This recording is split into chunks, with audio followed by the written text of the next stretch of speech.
నా పేరు వచ్చేసి రంగానాయక్. మనది ఇక్కడ ఫామ్ వచ్చేసి కోహెడా విలేజు, అబ్దుల్లాపూర్ మెట్ మండలు, రంగారెడ్డి డిస్టిక్, హైదరాబాద్ దగ్గరలో ఉందండి. అంతకుముందు మనం చెప్పుకున్నట్టుగా మాకు 10,000 ఫామ్ మేము బ్రాహ్మణపల్లి దగ్గర కోహెడల దగ్గర మాకు ఫార్మింగ్ చేస్తున్నామని అంతకుముందు వీడియోలో చెప్పినట్టుగా. సో దాన్ని మేము ఇంకా మా కెపాసిటీని పెంచుకునే క్రమంలో మేము ఇంకో షెడ్ అనేది కన్స్ట్రక్షన్ చేయాల్సి వచ్చిందండి. సో అలాంటి టైంలలో ఏంటంటే మాకు అక్కడ 10,000 కెపాసిటీది లీజ్కి దొరికింది. అదేవిధంగా మా కెపాసిటీని పెంచుకోవాలనుకున్నప్పుడు మాకు దగ్గరలో నియర్ బై చూసినప్పుడు అయితే మాకు వేరే షెడ్స్ అనేటివి లీజ్కి దొరకకపోవడం వలన మేము కొంత ల్యాండ్ని లీజ్కి తీసుకొని మేము ఈ విధపరమైనటువంటి అంటే రెడీమేడ్ షెడ్ అనేది మనం వేరే మన ల్యాండ్ అనుకోండి, సొంత ల్యాండ్ అనుకుంటే మనము ఎక్స్పెన్సివ్గా ఎక్కువ రేట్లతోటి మనం మంచి షెడ్లు కట్టుకోవచ్చు. సో అదేంటంటే బ్రాయిలర్కి పనికి వస్తుంది, మనకు నాటుకోళ్ళకి పనికి వస్తుంది. సో మనం ఓన్లీ వేసేది మనము నాటుకోళ్ళు మాత్రమే కాబట్టి సో దానికి మనం అంత ఎక్స్పెన్సివ్గా అంత హై రేంజ్లలో ఎక్కువ కాస్ట్ పెట్టేసి మెటీరియల్స్కి ఎక్కువ కాస్ట్ పెట్టేసి ఫస్ట్ ఇనిషియల్ ఇన్వెస్ట్మెంటే ఎక్కువ చేయకుండా సో తక్కువ ఇన్వెస్ట్మెంట్ చేసేసి మనకు రెడీమేడ్ కాబట్టి మనకు కొన్ని రోజులే మనకు అవసరం ఉంటుంది కాబట్టి సో దానికి అనుగుణంగా మేము దగ్గరలో మా షెడ్ దగ్గర నుంచి నియర్ బై మాకు ఆ ప్లేస్లలో మేము ఒక షెడ్ అనేది రెడీమేడ్ షెడ్ అనేది కన్స్ట్రక్ట్ చేయడం జరిగిందండి. సో మేము చెప్పదలుచుకునేది ఏంటంటే ఈ రంగంలోకి నాటుకోళ్ళ రంగంలోకి రావాలనుకుంటున్నటువంటి యువతకు కానీ లేదంటే కొత్తగా రావాలనుకున్నటువంటి ఎవరికైనా నాటుకోళ్ళ రైతులకండి మేము చెప్పేది సజెషన్ ఏంటనంటే, మీరు ఒకవేళ మీకు షెడ్డు లేదనుకోండి, మీకు దగ్గరలో నియర్ బై మీకు మా మార్కెటింగ్ అన్ని విధాలుగా అవైలబుల్ ఉండాలని చెప్పేసి మీకు నియర్ బై హైదరాబాద్ చుట్టుపక్కల మీరు నాటుకోళ్ళ ఫామ్ పెట్టాలనుకున్నప్పుడు మీకు లీజ్కి అనేది దొరకకపోతే మీరు రెడీమేడ్ షెడ్లకు కన్స్ట్రక్ట్ చేసుకొని మీ ఫార్మింగ్ అనేది కంటిన్యూ చేయొచ్చండి. అదేవిధంగా మనకి ఇప్పుడు దగ్గరలో షెడ్ కన్స్ట్రక్షన్ చేసుకోవాలనేసి ప్లాన్ అనేది చేసుకున్నామండి. కాబట్టి రెడీమేడ్ షెడ్ మేము ఒక 2,000 కెపాసిటీని మేము షెడ్ అనేది కన్స్ట్రక్ట్ చేయాల్సి వచ్చిందండి. ఎందుకంటే ఇంకో 2,000 మేము పెంచుకోవాలనుకున్నప్పుడు మేము 2,000 షెడ్ కోసం ప్లానింగ్ చేసుకున్నామండి. సో రెడీమేడ్ షెడ్ మాకు ఎంతవరకు మాకు ఖర్చు వచ్చింది, అదేవిధంగా 2,000 షెడ్ కెపాసిటీ ప్లస్ మాకు ఒక 1,000 అనేది బ్రూడింగ్ సెక్షన్ అండి, అది సపరేటు. సో మేము ఏ విధంగా కన్స్ట్రక్షన్ చేసుకున్నాము, అవి ఏ విధంగా ఏమేమి మెటీరియల్స్ వాడాము, ఎంతలో వాడాము, తక్కువ ఖర్చులో ఎలా అయిందనేది మీకు ఎక్స్ప్లెయిన్ చేస్తున్నానండి. మాకు 2,000 బర్డ్స్ పట్టే విధంగా మేము షెడ్ అనేది కన్స్ట్రక్షన్ చేసుకున్నామండి. మాకు 2,000 బర్డ్స్ పట్టడానికి ఒక 1,000 2 సెట్స్ డివైడ్ చేసుకున్నాం. ఒకటేమో అలాగే అదేవిధంగా మేము బ్రూడింగ్ కోసం అనేసి ఒక సెక్షన్ 1,000 చిక్స్ మాకు పడ్డే విధంగా, అంటే బ్రూడింగ్ అనేది మేము ఒక 1,000 చిక్స్ని మేము మినిమం 20 days వరకు ఆ బ్రూడింగ్లోనే ఉంచుతామనండి. ఎందుకంటే బయట వెదర్ని, బయట క్లైమేట్ని మనకు ఏ విధంగా సంబంధం లేకుండా దానికి ఎంతైతే టెంపరేచర్ మెయింటైన్ చేయాలో అంతవరకు మెయింటైన్ చేయడం కోసం మేము 1,000 చిక్స్ కోసం అనేసి బ్రూడింగ్ అనేది ఒక సెక్షన్ని సపరేట్ చేసుకున్నాము. సో బర్డ్స్ కోసం అనేసి 2 సెట్స్ అనేది కన్స్ట్రక్షన్ చేసుకున్నామండి. మాకు ఒక్కొక్క సెట్కి ఈచ్ వన్ సెట్కి వచ్చేసి మాకు 50,000 అనేది అరౌండ్ టోటల్గా మాకు విత్ బ్రీడర్తో పాటు లోపల మనకు ఫీడర్లు, డ్రింకర్లు, ఎలక్ట్రిసిటీ ప్లస్ పోల్సు, పరదాలు, అదేవిధంగా మనకు వెదురు బొంగులు, మనకు దానికి కావాల్సినటువంటి అన్ని రకాల మెటీరియల్ అన్నీతో కలిపి మీకు ఒక్కొక్క ఈచ్ వన్ షెడ్ వచ్చేసి మాకు 50,000లా కంప్లీట్ అయిపోయిందండి. 2 సెట్స్ వచ్చేసి 1 lakh మనకు కంప్లీట్ అయిపోయింది. అదేవిధంగా ఒక 10,000 వచ్చేసి మనకు బ్రూడింగ్ సెక్షన్ కోసం కంప్లీట్ అయిపోయిందండి. మాకు టోటల్గా ఓవరాల్గా మాకు 1,10,000 లోపల 2 సెట్స్ ప్లస్ అదేవిధంగా బ్రూడింగ్ సెక్షన్ గిట్ట మాకు కంప్లీట్ కావడం జరిగిందండి. సో దాంట్లో వాడినటువంటి మెటీరియల్స్ ఏమిటనంటే, స్టార్టింగ్ అండి మనము డైరెక్ట్గా పోల్స్ చేయించుకోవాల్సి ఉంటుందండి. మాది షెడ్ వచ్చేసి 60 into 20 feet అండి. లెంత్ వచ్చేసి 60 feet, విడ్త్ వచ్చేసి 20 feet అండి. సో మాకు 1,200 square feet అరౌండ్ వచ్చేస్తుంది. మనం పెంచేది నాటుకోళ్ళు కాబట్టి కొద్దిగా మనకు స్పేస్ అనేది కొద్దిగా ఫ్రీగా ఉండాలి కాబట్టి మేము 1,006 మాత్రమే వేసుకుంటామండి. ఎందుకంటే నాటుకోళ్ళు కాబట్టి వాటి హ్యాబిట్ ఏంటంటే ఫ్రీగా ఉండాల్సి ఉంటుంది కాబట్టి మేము 1,200 square feetలో 1,200 పెంచవచ్చు. కాకపోతే మేము 1,000 మాత్రమే దీంట్లో పెంచుతామండి. దీంట్లో ఏంటంటే మనం స్టార్టింగ్ చేయాల్సిన పని ఏంటంటే క్లీన్ స్వీప్గా మంచిగా నీట్గా ఉన్న ల్యాండ్ని సెలెక్ట్ చేసుకోవాల్సి ఉంటుందండి. సో ఆ ల్యాండ్ సెలెక్ట్ చేసుకున్న తర్వాత దాన్ని మనకి ఎటువంటి హానికరమైనటువంటి అంటే వరదలు రావడం కానీ ఎలాంటి ఇబ్బంది లేకుండా అంటే మంచి ప్లేస్లో చూసుకోవాల్సి ఉంటుందండి. సో అది చూసుకున్న తర్వాత మనం టోటల్గా క్లీన్ చేయించుకొని కడీలు చేయించుకోవాల్సి ఉంటుందండి. కడీల్స్ అంటే పోల్స్ అండి. సో పోల్స్ మనకు రెడీమేడ్లో గిట్ట దొరుకుతాయి, డైరెక్ట్ మనం చేయించుకోవాలన్నా చేయించుకోవచ్చు అండి. ఈచ్ వన్ పోల్స్ వచ్చేసి మనకు 200 నుంచి 200 బిలో లోపలనే అయిపోతుందండి. ఫస్ట్ మనం పోల్స్ అనేటివి బాదుకున్నాం. మాకు లెంత్కి వచ్చేసి 9 పోల్స్ పడ్డాయండి. ఈ పోల్స్ మనకు మిడిల్లో మధ్యలో వచ్చేసి 9 పోల్స్ పడ్డాయండి. అటు సైడ్ ఇటు సైడ్ వచ్చేసి 9 పోల్స్, మొత్తం 18 + 9 27 పోల్స్ పడ్డాయండి. 9 పోల్స్ వచ్చేసి మధ్యలో ఉన్నటువంటి పోల్స్ 9 పోల్స్ వచ్చేసి 10 ఫీట్స్ ఉంటాయండి. సైడ్కి వచ్చేసి 7 ఫీట్స్ మనకు ఈ హైట్లో సెలెక్ట్ చేసుకున్నామండి. సో అదేవిధంగా మనకు మెస్ ఒకటి అరేంజ్ చేసుకోవాల్సి ఉంటుంది. సో మనకు ఎందుకంటే రెడీమేడ్ కాబట్టి మనకు టెంపరీ కాబట్టి ఇది, దానికోసం అనేసి మనకు ఎక్కువ రేట్లో ఇది కాకుండా మనం కబూతర్కి వాడేటువంటి అంటే కాయిల్స్కి వాడేటువంటి మెస్ని ఎంచుకోవడం జరిగిందండి. మనకు తక్కువ రేట్లో అయిపోవాలి కాబట్టి అలాంటివి సెలెక్ట్ చేసుకోవడం జరిగింది. అదేవిధంగా వెదురు బొంగులతోటే మేము టోటల్గా పైన మనం ఇప్పుడు ఐరన్ వాడకుండా తక్కువ కాస్ట్లో అయిపోవాల్సి ఉంటుంది కాబట్టి వెదురు బొంగులను సెలెక్ట్ చేసుకున్నామండి. అదేవిధంగా దాని మీద కవర్ టోటల్గా మనం ప్యాక్ చేసుకోనికి వాటర్ కానీ లేదంటే రెయిన్ ఏదైనా పడకుండా మనం కవర్ కప్పుకోవాల్సి ఉంటుందండి. వెదురు బొంగుల మీద మనం పైన వేసే కవర్కి సపోర్టివ్గా ఉండాలి కాబట్టి ఏం చేశామనంటే అండి, తాటిపత్రి కానీ ఎవరైనా వేసుకునేటోళ్ళు తాటిపత్రి దొరికితే తాటిపత్రి వేసుకోవచ్చు అండి. లేదంటే మనకు అట్టలు దొరుకుతాయి, అట్టలైనా వేసుకోవచ్చు, చీఫ్ అండ్ బెస్ట్. అదేవిధంగా అది కాకుండా మనకు వెదురు బొంగులతోటి తయారు చేసినటువంటి తడికలు వేసుకున్నాం అనుకోండి అయిపోతుంది. అది గిట్ట మనకు చాలా తక్కువ కాస్ట్లోనే దొరుకుతుంది. సో తడికలు వేసుకొని వెదురు బొంగులతోటి మనం టోటల్గా పైన మనకు ఐరన్ వాడకుండా వెదురు బొంగులతోటి కన్స్ట్రక్షన్ చేసుకొని కడీల మీదంగా కట్టుకున్న తర్వాత దాని మీదంగా మనం తడికలు పరిచేసుకున్నాం అనుకోండి, మనము కవర్ తోటి టోటల్గా ప్యాక్ చేసుకోవచ్చు. మనకు కడీళ్ళకి వచ్చేసండి ఇనిషియల్గా మనకు ల్యాండ్ అనేది క్లీన్ స్విప్ ఉందనుకో ఒక 1000 or 2000 రూపీస్లలో టోటల్గా మనకు ల్యాండ్ అనేది క్లీన్గా అయిపోతుందండి. మనకు కావాల్సిన విధంగా మనం అరేంజ్ చేసుకోవచ్చు. కడీళ్ళకి వచ్చేసి అరౌండ్ మాకు 5000ల కడీళ్ళు అనేవి పోల్స్ అనేటివి టోటల్గా కంప్లీట్ కావడం జరిగింది. 5 నుంచి 7000 అరౌండ్. అదేవిధంగా మనకు వెదురు బొంగులు వచ్చేసి ఒక 10,000 అయిపోతుందండి. సో అది ఇది కలిపేసి 15,000 ప్లస్ ఒక 5,000 మనకు తడికలు వచ్చేస్తాయి వెదురు బొంగులతో తయారు చేసినాయి, 20,000 అండి.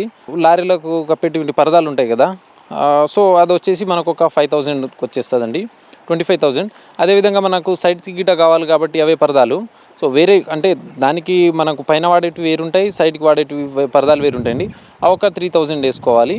సో అరౌండ్ మనకు 30,000 దాకా ఇక్కడ ఖర్చు వస్తుందండి. సైడ్ మెస్ వచ్చేసి అదొక 5,000 అండి, 35,000. అదేవిధంగా ఎలక్ట్రిసిటీ ఒక 5,000, 40,000 అవుతుంది. తర్వాత మనకు ఇంకో 10,000 వచ్చేసి మనకు వాటికి డ్రింకర్లు కావాలి, ఫీడర్లు కావాలి, మనకు మిగతా ఐటమ్స్ ఏదైనా పౌల్ట్రీకి కావాల్సినటువంటి చిన్న చిన్న వగేరా వాటికి అన్నిటికీ కలిపేసి మనకు ఒక అరౌండ్ 10,000 అవుతుంది. మ్యాక్సిమం 45,000 to 50,000 లోపల ఒక షెడ్ వచ్చేసి మన కన్స్ట్రక్షన్ టోటల్గా కంప్లీట్ అయిపోతుందండి. దీంట్లో ఎలాంటి అపోలో అవసరం లేదు, మనకు దీనికంటే ఎక్కువ అనేది కాదు. మనకు షెడ్ కన్స్ట్రక్షన్ వచ్చేసి అండి, మనము ఫస్ట్ మెయిన్ థింగ్ మనం కన్స్ట్రక్షన్ చేసుకునే ముందర మనం ల్యాండ్ సెలెక్షన్ చేసుకోవాలనుకున్నాం కదా. సో ఆ ల్యాండ్ సెలెక్షన్ ఏ విధంగానంటే మనకు తూర్పు పడమర విధంగా ఉండేటట్టుగా చూసుకోవాలి. అంటే లెంత్ మనకు విడ్త్ వచ్చేసి సౌత్ అండ్ నార్త్ ఉండాలి, ఉత్తర దక్షిణ రకంగా. లెంత్ వచ్చేసి మనకు తూర్పు పడమర ఉండే విధంగా చూసుకోవాలి. ఎందుకనంటే మనము ఒకవేళ తూర్పు పడమర కట్టుకోవడం వల్ల మనకు సన్లైట్ అనేది డైరెక్ట్ అటాకింగ్ అనేది ఉండదండి. షెడ్లో మనకు సన్లైట్ డైరెక్ట్ పడడం అనేది, ఎండ అనేది మనకు డైరెక్ట్ షెడ్లో ఎఫెక్ట్ కావడం అనేది పడకుండా, సన్లైట్ డైరెక్ట్ పడకుండా ఎండ కొట్టకుండా ఉంటుందండి. సో దీనివల్ల ఏంటంటే మనకు ఎటువంటి ఇబ్బందులు ఉండవు. వర్షాకాలంలో వర్షం రావడం కానీ సో అలాంటి ఇబ్బందులు అనేటివి జరగకుండా ఉంటుంది. మనకు షూర్ వచ్చేసి సైడ్కి షూర్ అనేది మినిమం 2 feet వచ్చే విధంగా చూసుకోవాలండి. అంటే మనకు మధ్యలో మనకు కడిల్ పోల్స్ తోటి మనకు మెస్ వేసే దాని తోటి వదిలేసి మనకు 2 feet బయటనే 2 నుంచి 2.5 feet మనకు ఎవరు అవైలబిలిటీని బట్టి వాళ్ళు అక్కడ క్లైమేట్ని బట్టి వర్షం ఏ విధంగా వస్తుంది, ఏ విధంగా దాన్ని బట్టేసి మనం వాళ్ళకు తగినట్టుగా 2 నుంచి 2.5 feet దాకా వేసుకోవచ్చండి. టోటల్గా ఈ విధంగా చెక్ చేసుకున్న తర్వాత కడిళ్ళు అనేటివి పాతుకోవడం అనేది జరుగుతుందండి. మెయిన్ థింగ్ ఏంటంటే మనం మిడిల్ పోల్స్ వచ్చేసి 9 కడీలు పడుతున్నాయండి. మన షెడ్కి వచ్చేసి 9 కడీలు వచ్చేసి 10 feet పడతాయి. సో సైడ్కి వచ్చేసి మనకి ఇంకో 9 పోల్స్ 18 పోల్స్ పడతాయండి. సో 18 పోల్స్ వచ్చేసి సైడ్కి వచ్చేస్తాయి. మిడిల్ వచ్చేసి మనకు పెద్ద పోల్స్ వస్తాయి 10 feet.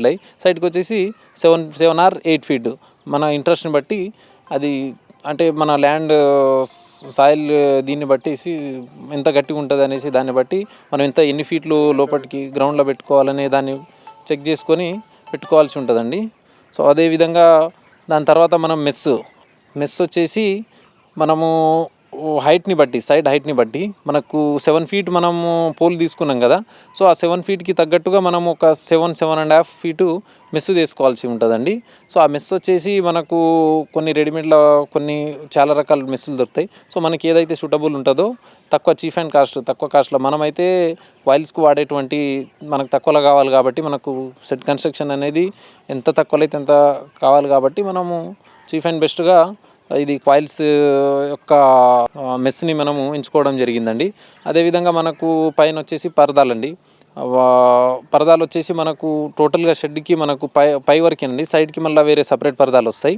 సో అది మనం సైడ్కి సెలెక్షన్ 7 ఫీట్ కాబట్టి 7 ఫీట్ పరదాలు మనము 60x7 ఫీటు అదొకటి సెలెక్ట్ చేసుకోవాలి. పైన వచ్చేసి మనకు 20 ఫీట్ కాబట్టి అరౌండ్ 20 ఫీట్ మనకు అది 20 నుంచి 25 ఫీట్స్ యొక్క పరదా అనేది మనకు అవైలబుల్ ఉండే విధంగా చెక్ చేసుకొని మొత్తం టోటల్గా మనకు మెజర్మెంట్ చేసుకొని తీసుకోవాల్సి ఉంటుందండి. సో సైడ్కి 2 సైడ్స్కి మనకు 2 పరదాలు వచ్చేస్తాయి.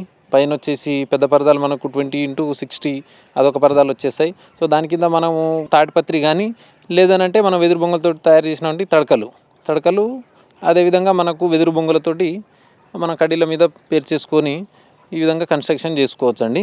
అలాగే మనకు తాళ్ళండి. టోటల్గా మొత్తానికి మనము షెడ్డింగ్గా మనం తాళ్ళతోటి మొత్తం టోటల్గా ప్యాక్ చేసుకొని కవర్ తోటి టోటల్గా ప్యాక్ చేసుకొని దాని తర్వాత మనం ఇటు గాలితోటి కానీ ఎలాంటి వర్షాలు వచ్చినా కానీ గాలి దుమారం వచ్చినా కానీ పోకుండా మనం చుట్టుపక్కల సైడ్కి మొత్తం టోటల్గా మనం ఒక థ్రెడ్ తీసుకొని మనకు అరౌండ్ ఒక 1000 నుంచి 1500 లోపల మనకు థ్రెడ్ వచ్చేస్తుంది మార్కెట్లో. ఏదైనా మనకు మంచి థ్రెడ్ తీసుకొని సో దానితోటి మనం టోటల్గా ప్యాక్ చేసుకోవచ్చండి. సో ఈ విధంగా మనం కన్స్ట్రక్షన్ చేసుకున్న తర్వాత లోపల మనకి ఎలక్ట్రిసిటీ మనకు బల్బ్స్ ఒకవేళ వీలైతే మనకు సమ్మర్లో మేబీ అవసరం ఉందనుకుంటే ఫ్యాన్స్ వేసుకోవచ్చండి. లేదంటే మనకు నాటుకోళ్ళు కాబట్టి పెద్దగా మనకు అవసరం లేకపోవచ్చు. కాబట్టి ఓన్లీ మనకు ఇదైతే సరిపోతుందనండి. లైట్స్ ఒకటి ఉంటే సరిపోతుందండి. అదేవిధంగా మనకు ఫీడర్లు డ్రింకర్లు ఇది ఒకటి ఉంటే మనకు డ్రింకర్లు అనేది క్యాజువల్గా మనకు బ్రాయిలర్ పౌల్ట్రీకి అవసరమైనంత అవసరం ఉండవండి. వాటికంటే మనం ఒక 20 డ్రింకర్లు వాడినాం అనుకో, దీనికి 10 డ్రింకర్స్ వాడితే మనకు సరిపోతుందండి. ఈ విధంగా మనం ప్లాన్ చేసుకొని వేసుకుంటే కొత్తగా వచ్చే రైతులకు ఎవరికైనా సరే, నాటుకోళ్ళు పెంపకం చేసుకోవాలనుకునే రైతులకు ఎవరికైనా సరే, మనం కొత్తగా ఈ రంగంలోకి వచ్చే ముందు ఒక కాస్ట్ పెట్టేసి షెడ్లు కన్స్ట్రక్షన్ చేసుకోకుండా లేదంటే వేరే పాత షెడ్లు లీజ్కి తీసుకునే బదులుగా అట్లా తీసుకోవడం వల్ల ఏమవుతుందంటే వాళ్ళు చాలా రెంట్లు చెప్తారు. సో అదే రెంటుని మనము తక్కువ రేంజ్లలో చేసుకోవాలనుకుంటున్నాం కాబట్టి డైరెక్ట్గా మనం ల్యాండ్ తీసుకొని కొత్త షెడ్లే మనము రెడీ చేసుకుంటాం. ఇది మనకు మినిమం 5-7 ఇయర్స్ గ్యారెంటెడ్గా ఉంటుందండి. కాకపోతే ఒకటి మనం పైన పరదాలు అనేది ఒక 2 ఇయర్స్కి చేంజ్ చేసుకోవాల్సి ఉంటుంది. అంటే అడిషనల్గా మనం ఒక 2 ఇయర్స్కు ఇనిషియల్ ఇన్వెస్ట్మెంట్ కంటే ఒక 2 ఇయర్స్కి మనము రిపీట్గా ఒక 7,000-5,000 మనకు 2 ఇయర్స్కి ఒకసారి పరదాలు ఒకటే చేంజ్ చేసుకోవడం జరుగుతుందండి. మిగతాదన్నీ ఆటోమేటిక్గా ఉంటాయి. అవి ఎలాంటి పాడవడం కానీ ఎలాంటివి జరగదు. మ్యాక్సిమం 7-8 ఇయర్స్ 5 నుంచి 7-8 ఇయర్స్ దాకా షెడ్ అనేది ఎలాంటి డ్యామేజ్ కాకుండా ఎలాంటి ఎఫెక్ట్ లేకుండా కంపల్సరీ 100% ఉంటుందండి. ఒకటే మనం పరదాలు మాత్రమే చేంజ్ చేసుకోవాల్సి ఉంటుంది. సైడ్ పరదాలు వచ్చేసి మనం ఏ విధంగా మెయింటైన్ చేసుకోవాలంటే క్లైమేట్ని బట్టి అండి, వెదర్ని బట్టి మనకు బర్డ్స్ వచ్చినప్పటి నుంచి ఎండ కొట్టే టైంలలో ఏ విధంగా దించుకోవాలి, లేదంటే గాలి దుమారం కానీ వర్షాలు కానీ ఎలాంటి ప్రభావం ఉన్నప్పుడు దాన్ని మనం బయట వెదర్ని బట్టి పరదాలు అనేది దించుకోవడం, లేదంటే దానికిట థ్రెడ్ కట్టేసి మనం ఆటోమేటిక్గా చేసుకోవచ్చానండి. సో కొన్ని టైంలలో దించుకోవాలి, అవసరం ఉన్నప్పుడు మనము దించుకోవచ్చు, అవసరం లేనప్పుడు పైకి మళ్ళీ కట్టుకొని వాడుకోవచ్చానండి. సో ఈ విధంగా మనము ప్రతిదీ జాగ్రత్తగా పెట్టుకుంటే అయిపోతుందండి. మనం డ్రింకర్స్ ఫీడర్స్ ఆటోమేటిక్ చేసుకోవాలనుకుంటే ఆటోమేటిక్గా చేసుకోవచ్చు, లేదంటే మనం టెంపరీగా మాన్యువల్గా చేసుకోవాలనుకున్నా కానీ మనం దీంట్లో మన ఫెసిలిటీని బట్టి మన మ్యాన్ పవర్ని బట్టి దాన్ని మనం అరేంజ్ చేసుకోవచ్చండి. విధంగా మనము రెడీమేడ్ సెట్ని కన్స్ట్రక్షన్ చేసుకోవాలనుకుంటే మనం సక్సెస్ఫుల్గా అండి 50,000ల మ్యాక్సిమం 50,000ల మనము ఈ షెడ్ అనేది కన్స్ట్రక్షన్ చేసుకోవడం 100% అవుతుందండి. మ్యాక్సిమం మనకు మేబీ ఇంకా మీకు తక్కువలో మార్కెట్లో దొరికితే 40,000-50,000 లోపలనే అయిపోవడం అనేది జరుగుతుందండి. ఈ అవకాశం ఇచ్చిన తెలుగు అగ్రికల్చర్ ఛానల్కి ధన్యవాదాలు.